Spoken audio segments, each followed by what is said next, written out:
12e séance plénière de la deuxième session ordinaire du Conseil national des transitions ce lundi, place au projet de création des zones économiques spéciales en République du Tchad.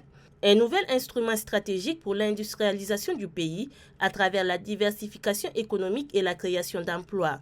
Sur la table des conseillers nationaux pour examen et appréciation figurent les ordonnances des 3 projets de loi qui se complètent harmonieusement dans cette quête. Il s'agit d'un projet de loi fixant le cadre général de création et de gouvernance des ZES, zones économiques spéciales, celui portant dispositif d'incitation applicable dans les ZES et le projet de loi portant création d'une agence d'administration des ZES.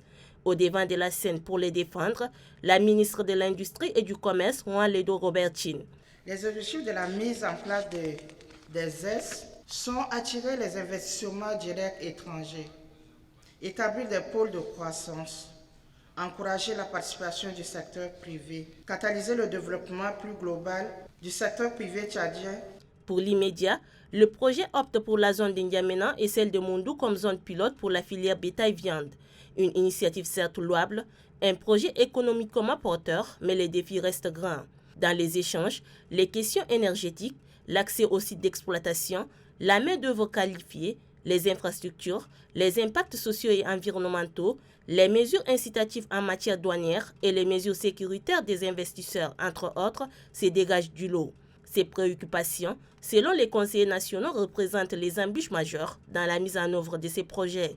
Mais la ministre Juan Ledo Robertin reste persuadée que la création des zones économiques spéciales permettra de booster les investissements et exportations en vue d'accélérer la croissance économique et surtout soutenir la zone de libre-échange du continent africain. Ce modèle a réussi par exemple dans d'autres pays de la sous-région. On encourage la mise en œuvre de l'exploitation des zones économiques spéciales. Même si on a des problèmes, je pense que tout en avançant, on pourra toujours corriger.